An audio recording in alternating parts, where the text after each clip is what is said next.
오늘 말씀은 로마서 15장 3절 말씀입니다. 15장 3절 말씀 함께 봉독합니다. 그리스도께서도 자기를 기쁘시게 하지 아니하셨나니 기록된 바 주를 비방하는 자들의 비방이 내게 미쳤나이다 함과 같으니라. 아멘. 오늘 본문의 말씀은 우리 마음의 숨은 동기를 정면으로 비춰주는 말씀이다 라고 할 수 있겠습니다. 그리스도께서도 자기를 기쁘게 하지 아니하셨나니 라고 하면서 주를 비방하는 자들의 비방이 내게 미쳤나이다.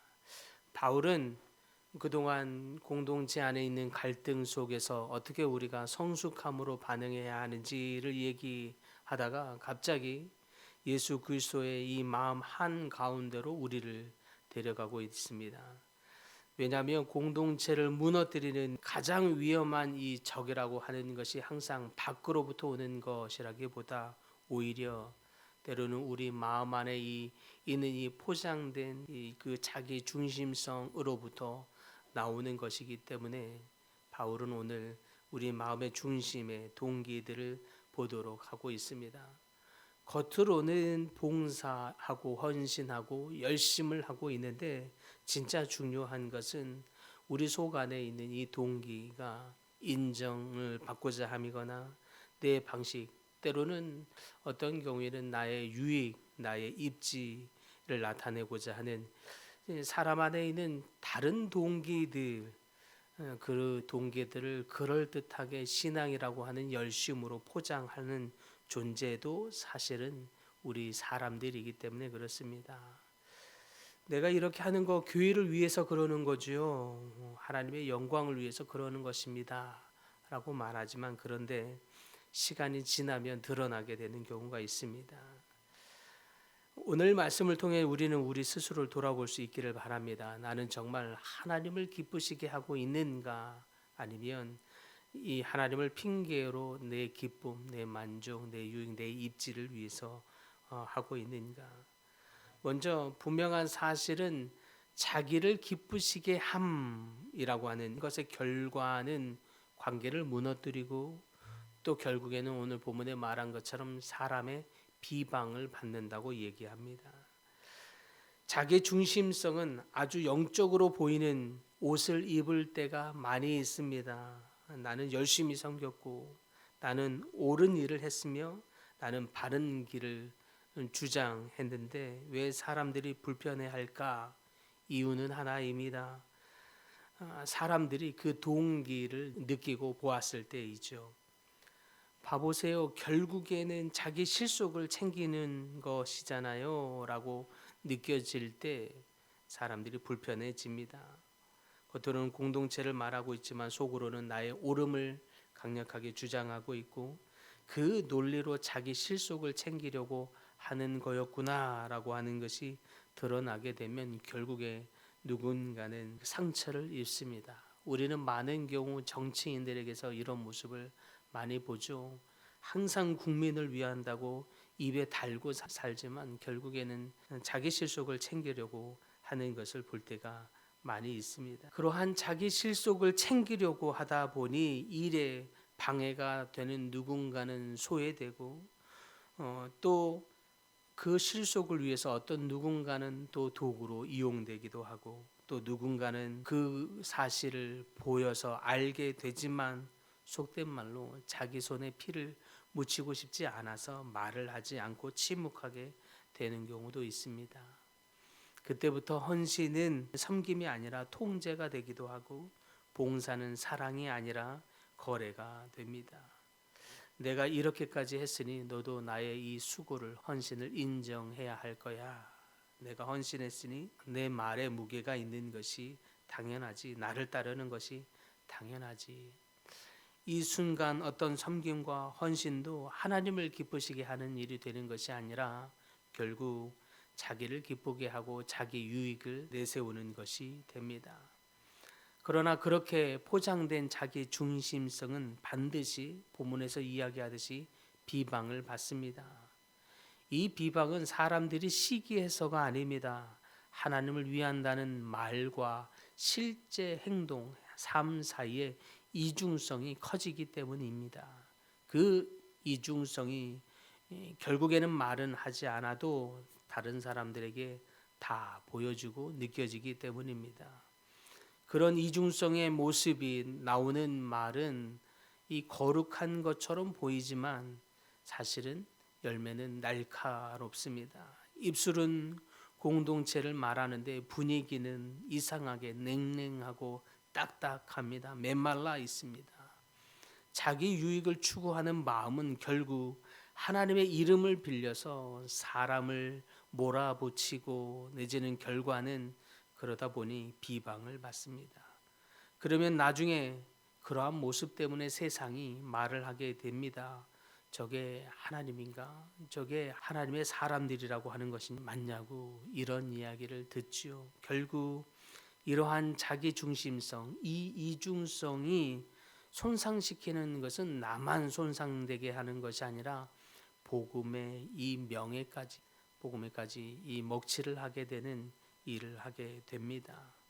반면에 자기를 기쁘시게 하면서 떠나서 하나님을 기쁘시게 함은 그리스도의 길을 따라서 늘 자기를 부인하는 삶을 선택하는 것으로 나타납니다.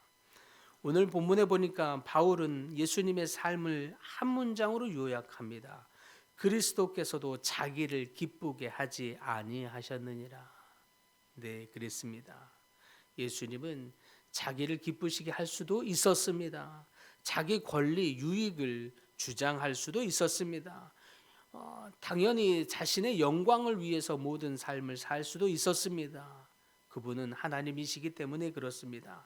그러나 그분은 오히려 반대로 오직 한 가지의 방향으로 사셨습니다.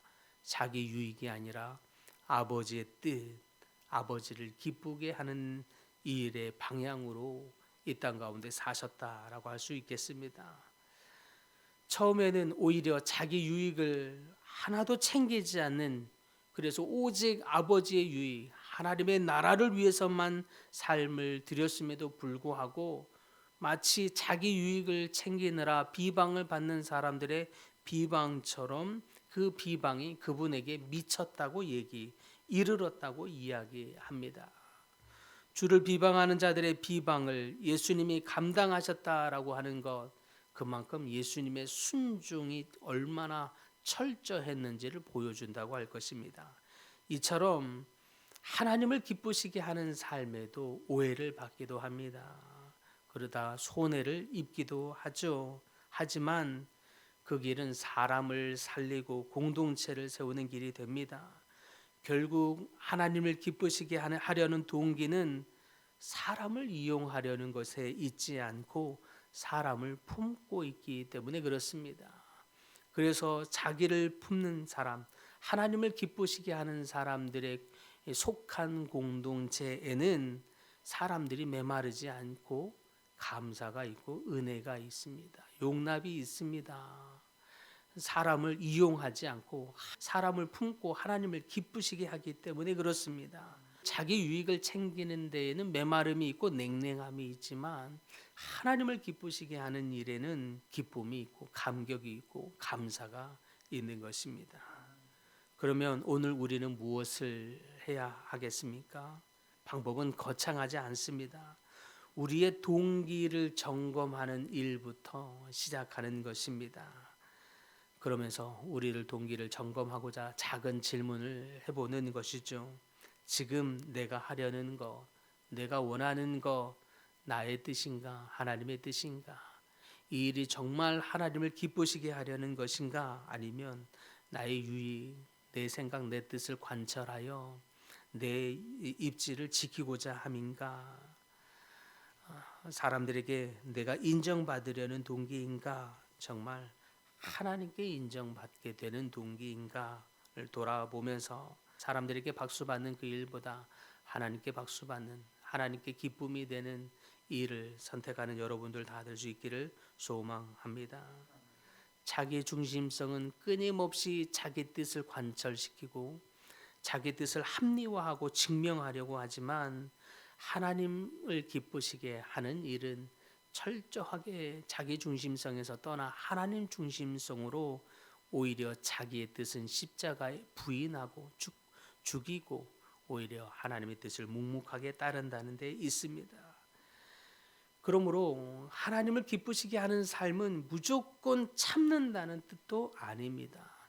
늘 예수님이라면 어떻게 하실까?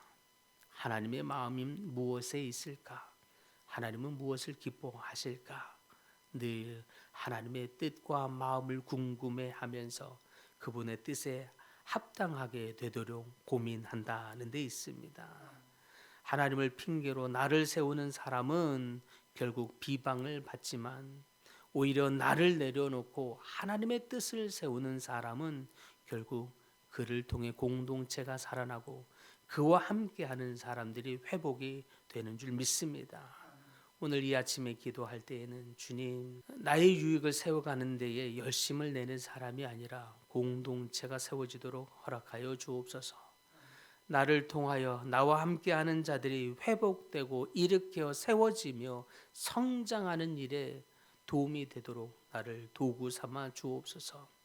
그 일을 위하여 날마다 나의 뜻을 강력하게 주장하는 자로 있지 아니하고 나의 뜻은 뒤로 부인하되 물리치되 오직 하나님의 뜻이 무엇인가, 하나님의 마음이 어디인가 깨달으며 주님의 마음을 기쁘게 하는 우리의 삶을 살게 하여 주옵소서. 기도함으로 우리의 삶을 통해 하나님이 영광받은 모든 분들이 다 될 수 있기를 간절히 축복합니다.